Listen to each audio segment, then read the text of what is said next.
Hey, welcome, all my right thinkers. Thanks for tuning in to check out your boy, P-Funk. Thinking right out here in the lab. The sun is up, so it ain't early morning, but I'm still out here doing what I do for you. Oh, I got way too much time on my hand. I got a nice lesson for you today, though. Let's go. Rightism, 25 rules to live by. Storytelling, story with a message. Message is story for life. I give life lessons. You tune and receive them. We got a good thing going. Let's ride. Right thinking mission, and that's what I'm on, is to enlighten, inspire, educate, and motivate you, the individual, to a higher spiritual level of enlightenment. Right thinking's way of life through mental and spiritual discipline daily will help and guide you to attain your goal of spiritual enlightenment, aka know thyself. My mission is to get all right thinkers to do just that. You can't claim to be a right thinker and not know yourself. So let's go. My job is to get you to do just that. Know thyself. I asked the question, do you know you? It's rhetorical, but if you don't have an answer for yourself, tune in. I can help you with that. That's what I do for you. Excuse me. A person who knows not and knows not that they even know not, foolish, disregard them. A person who knows not and knows that they know not is simple. You teach them. That's why I do what I do for you. Appreciate you too. Stay tuned. I got more for you. A person who knows not and believe and think that they know is dangerous. Avoid them. I do. A person who knows but knows not that they know is spiritually asleep. I can awaken them. I'm a spiritual alarm clock here to wake you up with knowledge of self. A person who knows and knows that they know is wise. Follow them. All these persons reside in you. Right thinkers know thyself. And to Maya, be true. We're going to another female deity. It ain't Maya, that's my girl. But we're going to talk about Nebthet. The name is spelled Nebthet. You might see it as the Greeks call it Nephthys. But the name was changed by the Greeks. How they did that? The title is excuse me, the principle of Nebthet and how to overcome the seductiveness of worldly desires on the journey of the tree of life. We talked about it. Now this got a whole bunch of fluff in it. I'm gonna try to pick out the good stuff because it got a lot of stuff, a lot of informative stuff, but I just try to pick out the good stuff. So let's start down here in the middle of the paragraph because today we're gonna study about the Anuian Theurgy Tree of Life philosophy. Again, that's what we're starting with. All right. Now we're gonna deal with this is a very great teaching, although watch this, it is misused or misunderstood by most people. Sound like religion to me. Moving on. To the ancients, or in ancient times, for ordinary people, watch this, these were great mysteries. And the words used to name them were merely descriptions of their superficial appearance. Though for the sage, for what's this? For the theoretical scientists, remember the term theurgy is what? The science of the worship of gods and goddesses. Science is studied by gods and the worship of them. That's what theurgy is. Okay. We get that lesson a long time ago, but just to refresh it, it's there. So I'm gonna give it to you again. All right, here you go. So watch this. Now, this is what? Study of what? The internal properties of the principles, the inner workings of said principles, and in order to have a full understanding of the principles, or in order to have a full understanding of everything, excuse me, of anything, what you have to do, you have to become what? One with that thing that you're trying to understand. Again, we try to tell you, emulate the God, emulate the gods. That's what this is telling you. Same thing. Okay, moving on. Becoming one with something. We want to become one with our higher self. So this again, same philosophy. Becoming one with something that you are what? Trying to understand means what? Excuse me. Mean understanding its operations. how it works, the process. It's construction, how to work it, how to build it, how to deconstruct it, and it's what? Movements, it's vibrations, it's way of being, aka way of life, existing. And as you recall from previous lectures, I try to tell you this all ties in together, we're doing the same concept, that it is done by what? First of all, learning about or listening to what? The teachings about the object or the principle that you are trying to learn. This principle is Nebthet, hence principle of Nebthet. Then you start what? Purifying yourself through mind regulation, thinking right, and disciplines, acting on the thoughts that you do before you do it. Put yourself in a position of doing what's right, not what you want to do. That's spiritual discipline. Watch this. Now, also what you got to do, you might start acting. Here you go. Acting according with the principle. I live my the principle of balance. You start what? Thinking right. Bam. Or allowing what? Your thought process to adapt to what? Or adopt the wisdom of the principle. Learn it, understand it, incorporate it, use it, implement it in your life, and you'll see. That's how this thing works. Trust me. And I'm trying to get you to understand that. So I'm taking it real slow and particular about making that understanding so you can get the grasp it. Then we can start running. Okay. Before you can run, you got to crawl. We crawling right now. So you start feeling what? Like that principle, and you start what? Being that principle. Again, emulate it. In meditation mode, here you go. When you're in meditation on that principle, you also experience what? Existence as that principle. Become one with Maya. Become one with your higher self. Become one with Aset. One with Haru. All these things, you got principles that you can learn and emulate them, and that's how it's done. Moving on. If these principles, watch this, were to be mastered,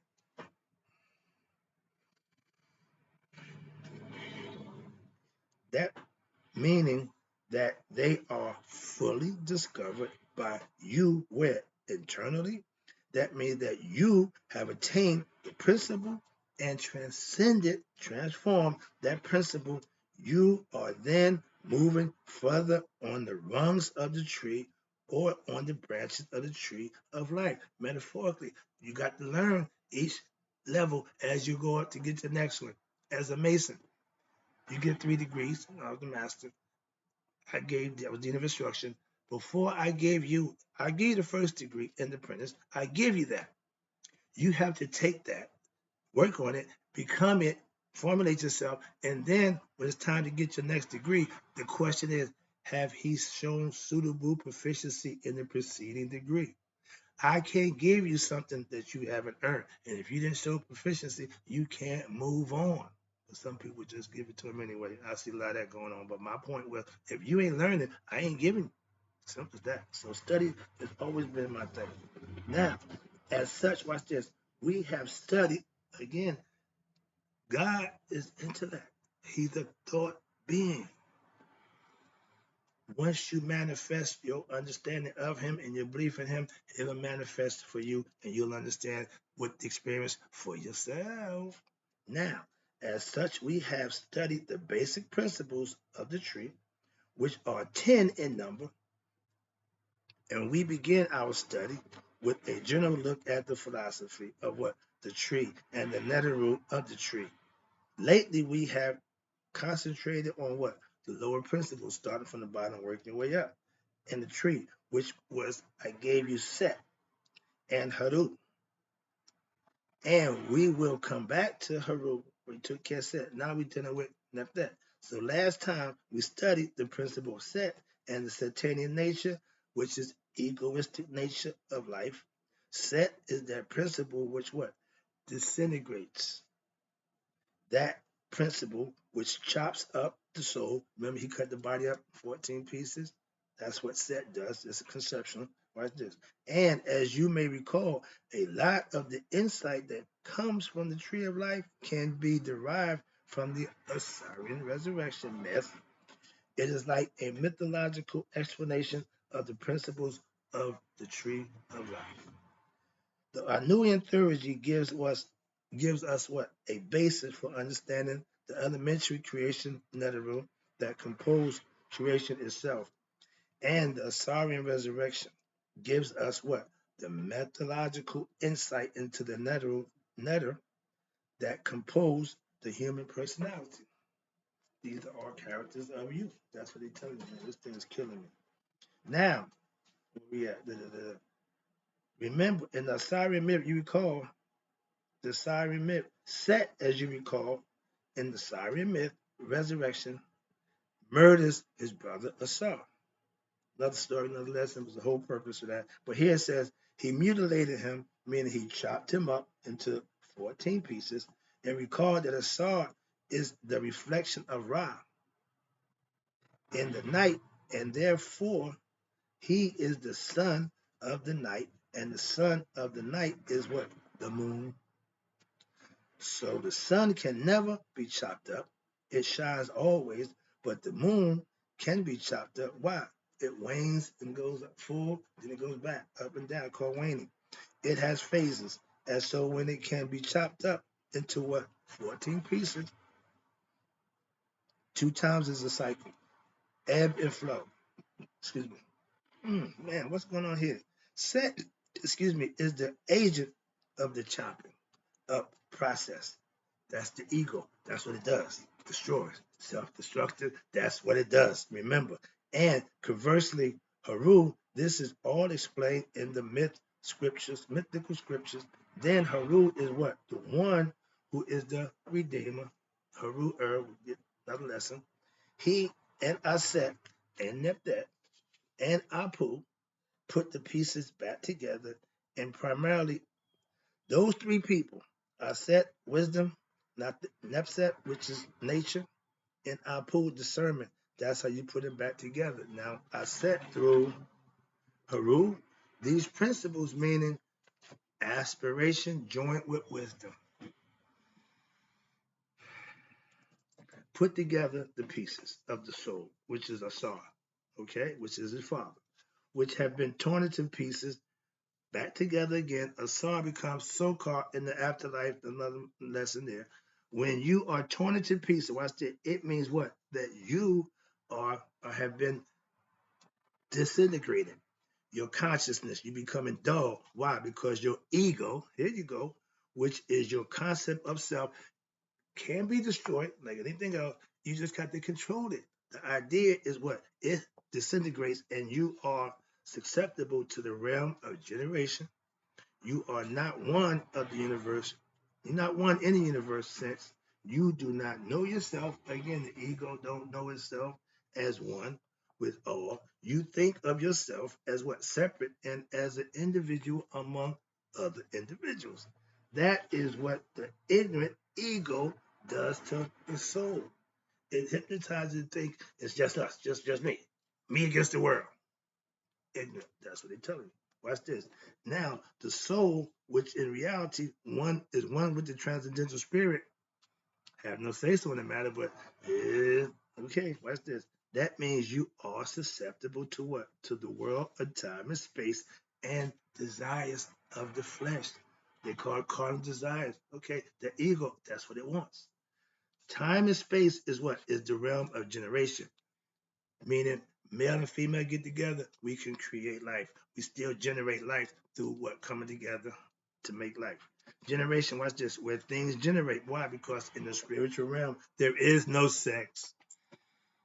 So in the physical body, that's the realm of physicality, and you can generate. Watch this. Things generate from what? Each other. I need my tongues. If you were to experience, watch this, yourself as a whole principle, the reason why you transcend that principle is what? Is because you have discovered the fullness of that principle, aka mastered it. If watch this, if you're lacking in some aspect of that principle, Watch this. That is going to mean that you are going to desire to what? To be whole. And you will search firstly, therefore, in the realm of time and space for wholeness. I'm my soulmate. No, if you want to regenerate, if you want to have a mate through life, helpmate, whatever, but all that soulmate nonsense, oh, I can tell you who you. People playing into your head again. If you experience, what's this, yourself, as for instance, a pure soul, knowing thyself, come one with God, watch this. You're not going to need to add anything to yourself. I just told you, God multiplied from 1 to 3. Excuse me. Multiplicity to billions right now. He haven't lost nothing and he ain't gained nothing. That's the concept. All right. So when you have everything, you know thyself, you have everything. Watch this. You are not going to need what? To desire anything of soul nature. However, if your soul, watch this, has the experience of itself as pieces, the jagged edge as non-whole, as something that is missing, watch this. That is when set has come into your life. Remember, an idle mind is the devil workshop. If you ain't focused on God, if you don't know thyself, you're going to get weak and you become susceptible to your ego nonsense and you'll fall victim to, well, I'm only human. Cop out. That means set has come into your life. Sneaky, deceitful, underhanded things, that's that. And don't you know, everything that's done in the dark will be brought to light? They share the platform. You only get darkness for 12 hours, and then it's lighttime. So if you ain't done what you're doing before the sun come up, you're going to get caught out there. But guess what? We're in the age of Aquarius, and information is coming out on everybody. Just a heads up. I told you this was coming. Moving on. Watch this. But watch this. If you experience yourself in pieces as non-whole, something's missing. That set that came into your life. Why? Because you done got weak. And when you act egotistically, when you have egoistic desires, and when you move through life in a way that is disjointed, doing the things that satisfy you, watch this. That is unholistic.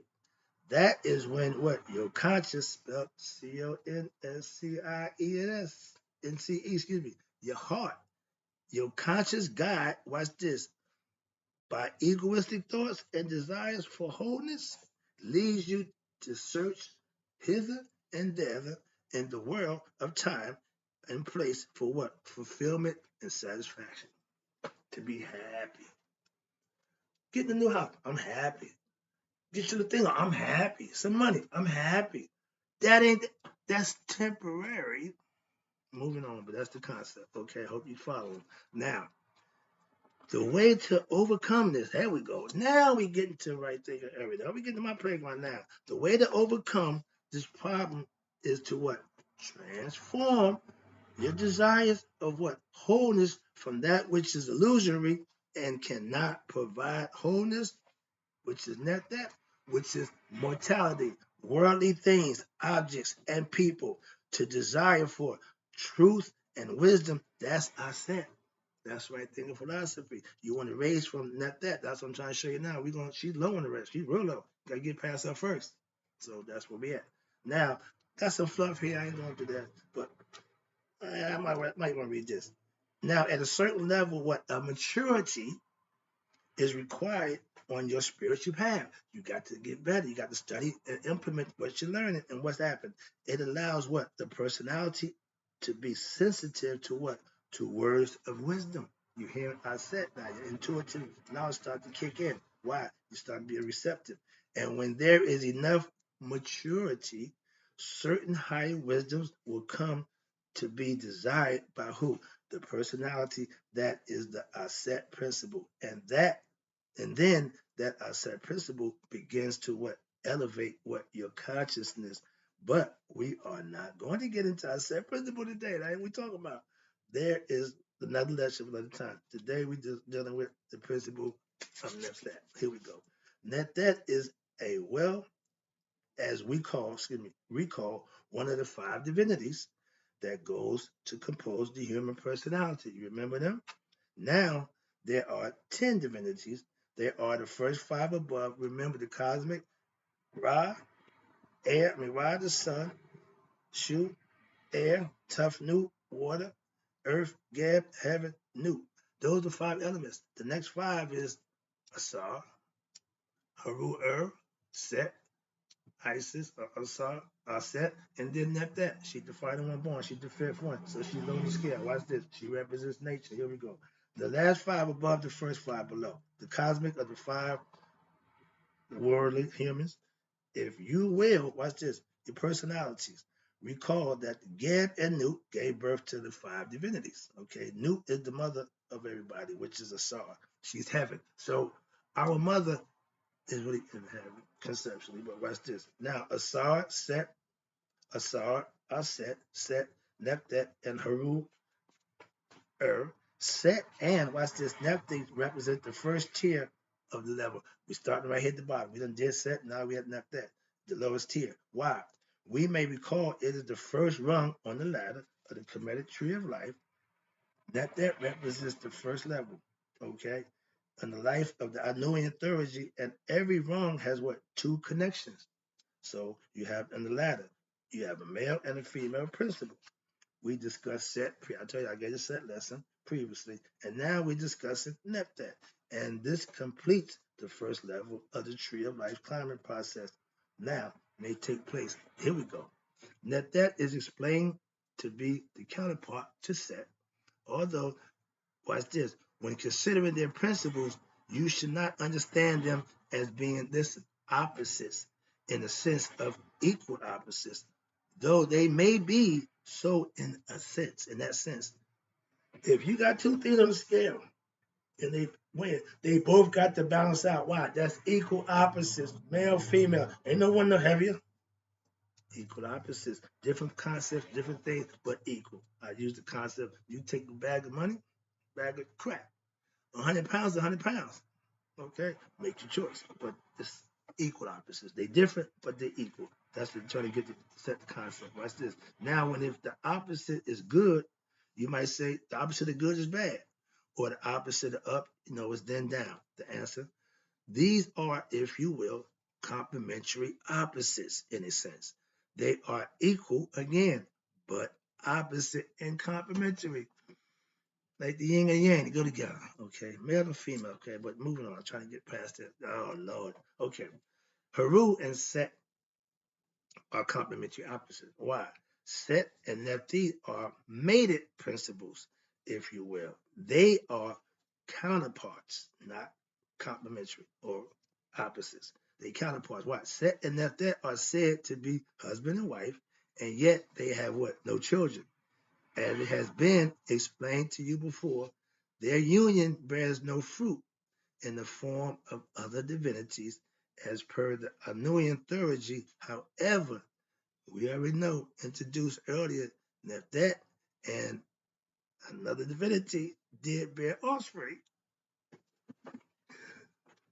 The other divinity is Asar. He represents the soul, and he fell infatuated with Nebthet, the nature. Okay, my first wife, I said I fell in love with that. Yeah, so that gets you in trouble every time. So yeah, he did the thing. They had a baby, and that could create a rift between you and your brother.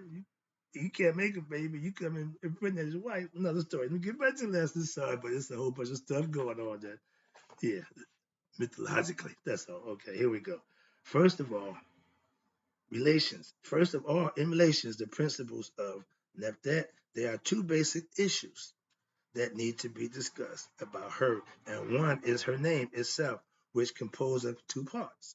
Net, N-E-B-T, and Het, H-E-T. Net means mistress.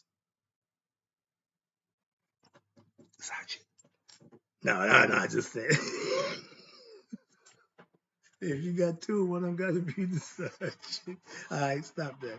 Get back. All right, but watch this. You got 2 princes we discussed. Now, one is her name.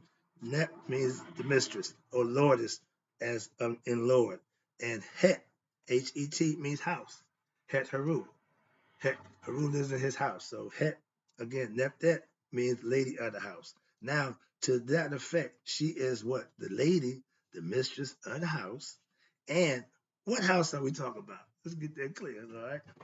Before getting into that, let us briefly discuss the aspect of her twin, Aset, so that we may gain a deeper insight into the nature of Nebthet via comparison.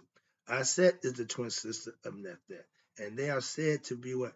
Physically identical twins. The only difference that is possible to use in order to tell them apart is what? Their headdress.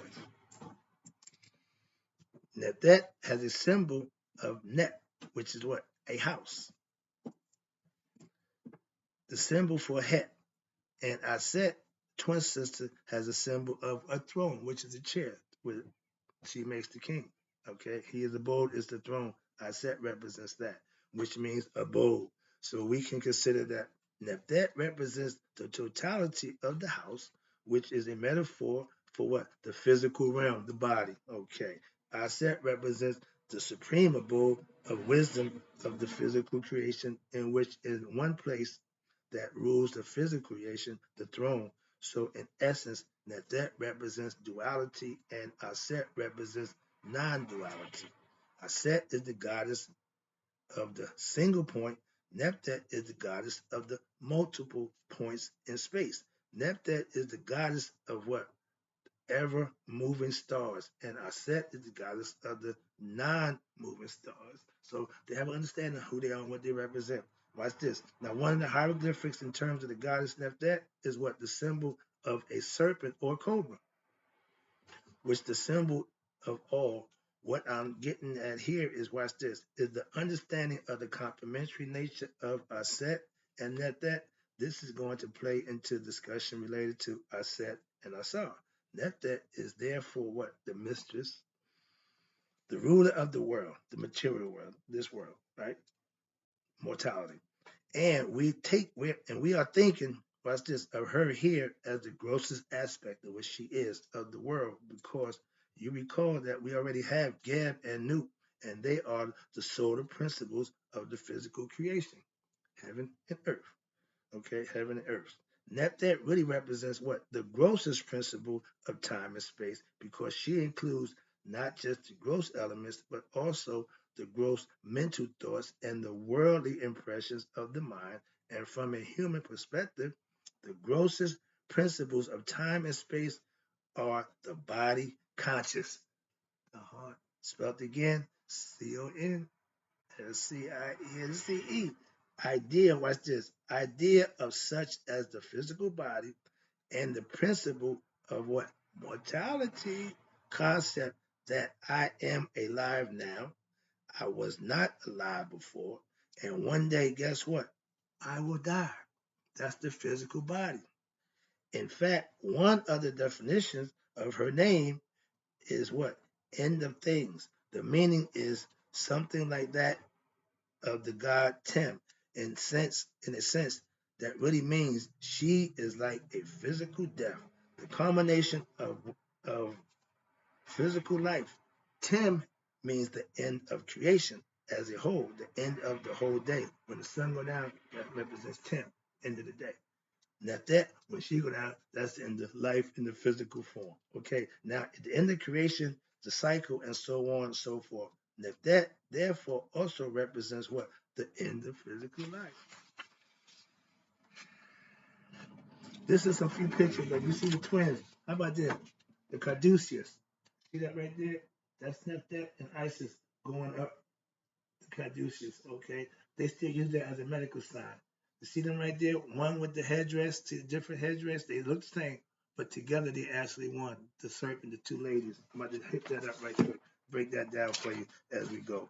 And get through this right here. The end of physical life is the strange passageway of the soul when it goes on its what? Journey into where? The astral plane and onto experience in what? The astral worlds and neither in another world, as explained in the story of Sa Asar, which went through, I believe, a year ago. I did that lesson a while ago. It was a good lesson about how you get into the afterworld, you got to do prove yourself. Let's talk about Nebthet right quick. Nebthet opens the door and where to what? Is to where to death. And there's also mystical relationship of Nebthet with sexuality.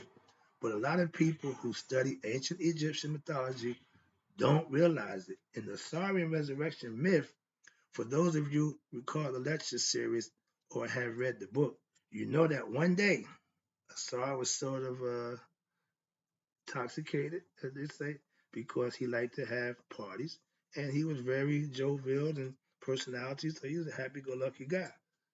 And he went to bed, and then Nebthet, remember that Isaac and Nebthet are twins, came into his room, and yeah, they looked just like without the headdress on.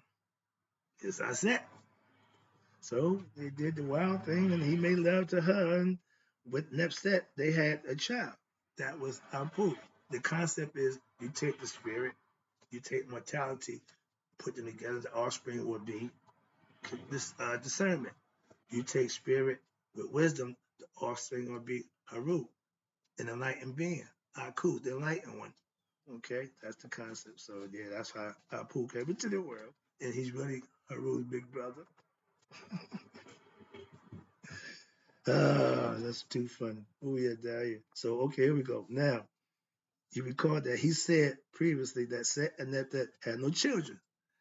However, Asar Nebthet did produce a child, Anpu. Anpu is known as what? The god with two faces. Why? He represents the principle of mental opposites, also the principle of righteousness, knowing right from wrong, aka discernment. And the most basic level, the level of basic instinct. That's why he represented by the dog. And the instinct of what? A dog, the canine. This is the capacity of righteous discrimination between what? Truth and untruth. When you can recognize and discern the truth when a person's speaking, that's poop. That's your discernment. You can hear something that sound, okay, that's poop. That's your discernment. Okay.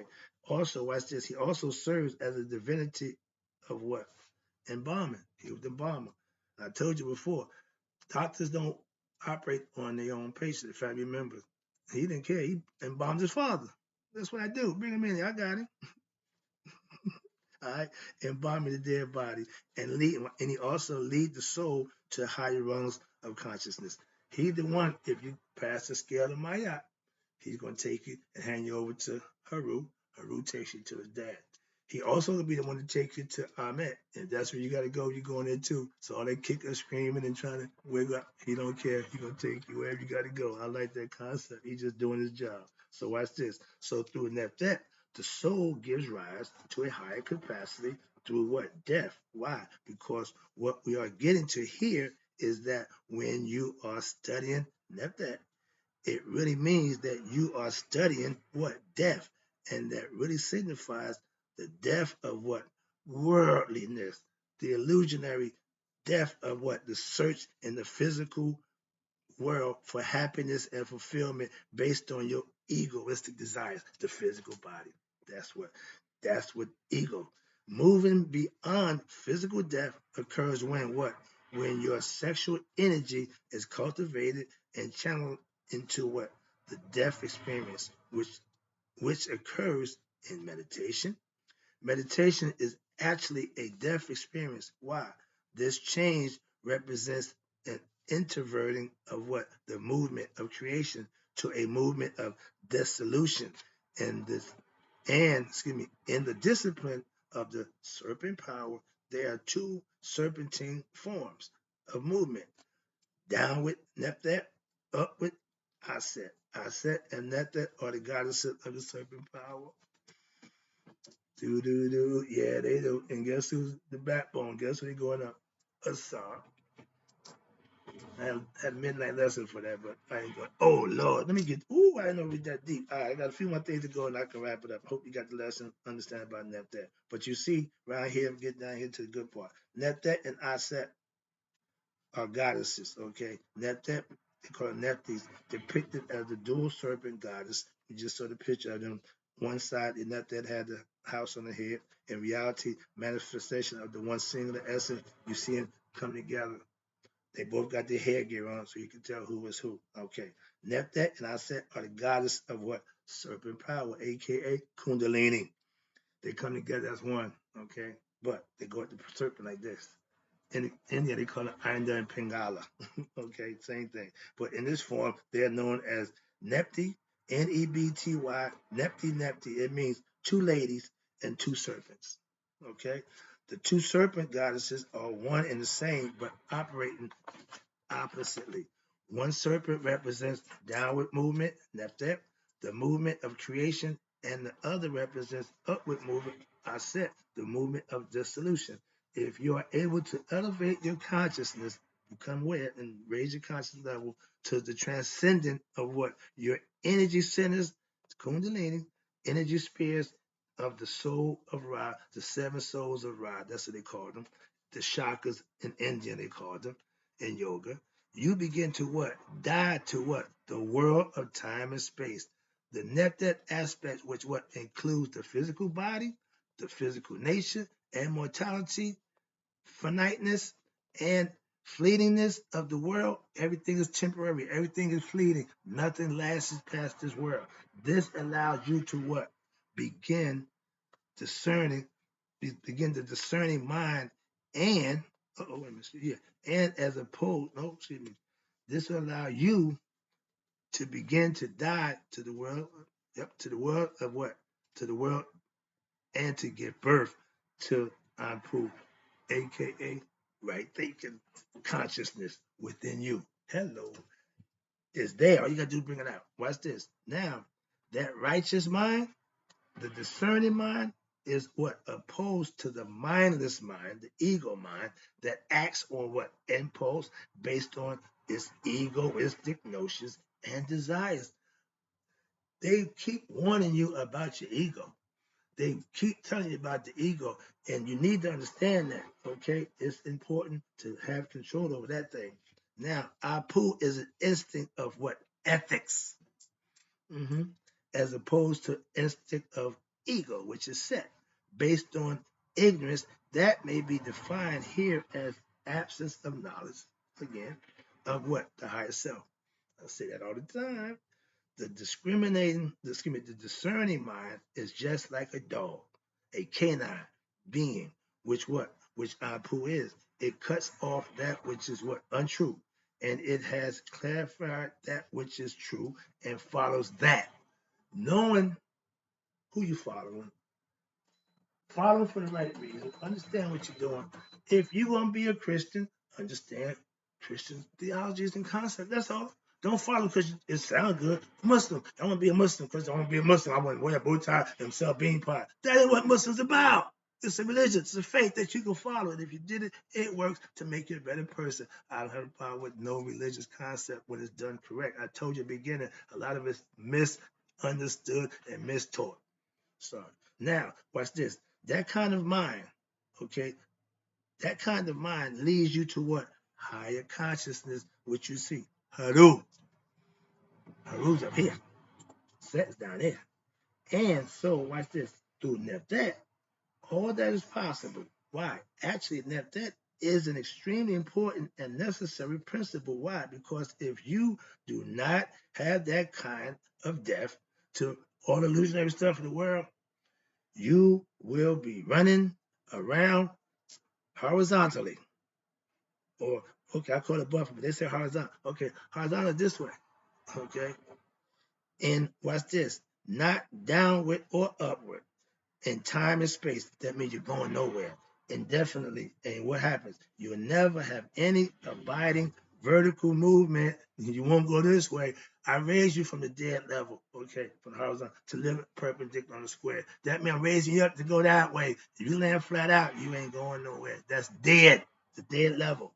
Okay, that's why Son sits in the dead level like that. But you see him stand up. Now he's upright, standing, but he's still in the mummified position. But the vertical movement and that sexual energy, watch this, that we discussed will be what? Expended in the world of time and space, and it will be impelling the personality ever forward, impelling the personality ever forward into all kinds of adventures, dramas, okay, entanglements, and all kinds of time consuming, wasteful searches for what? desires fulfillments in what? The world of time and space, but not upwards in a meaningful or fulfilling way, aka knowing thyself. So I'm gonna stop there. Uh, uh. Another important factor is if we have discussed above is what's this? The aspect in which cannot be not be understood. That the goddess in conjunction with the goddess Aset are also serpent power goddesses. Serpent power is what? In the form of life force that is used by the creator to what? Create creation. Is also the same energy that sustains human life and which a human being uses to create more life. Meaning it's down here, that energy that we have to procreate in the physical form. That creation, watch this, can take the form of offspring or can also be ideas, works in time and space, or what? Spiritual enlightenment. The creation in lower time, watch this, in space, the physical world, the time realm, occur when the serpent power is allowed to flow downward. The Nebthet direction, creations in upper direction. The Nebthet movement represents physicality and what? Ego production. The Aset movement represents dissolution towards that which is spiritual and ultimately enlightening. So these two goddesses are embodied of the serpent power energy that has been divided into two aspects. One is the downward movement aspect, and one is the upward movement aspect. These are complementary opposites. Also, one is the cooling aspect, Nebthet, and the other one is the fiery aspect, Aset. One is the coagulating aspect, again, Nebthet, and one is the disintegrating aspect, Aset. If the two principles are, again, mastered and balanced, and then that allows what? Your personality to, as it co-gels the two energies together, and this is the principle of the Mayatian, meaning the two goddesses, formed of what? The two goddesses and the two serpent collapse what? Into one force, and that is the one serpent that moves up the balance scale of Mayat, in other words, the spine. The balance of Mayat is actually the central shaft of the human spine. The two goddesses preside over the creative and dissolving movements dependent on the person's level of what? Spiritual maturity or enlightenment, which is dependent on their level of self-knowledge, learning spiritual truths, which in turn affects their behavior, how much they adhere to or stray away from the path of order and the truth, aka Maya, is what you're going to be judged on at Judgment Day. Live Maya. I do. Hope you enjoyed the lesson. I'm out.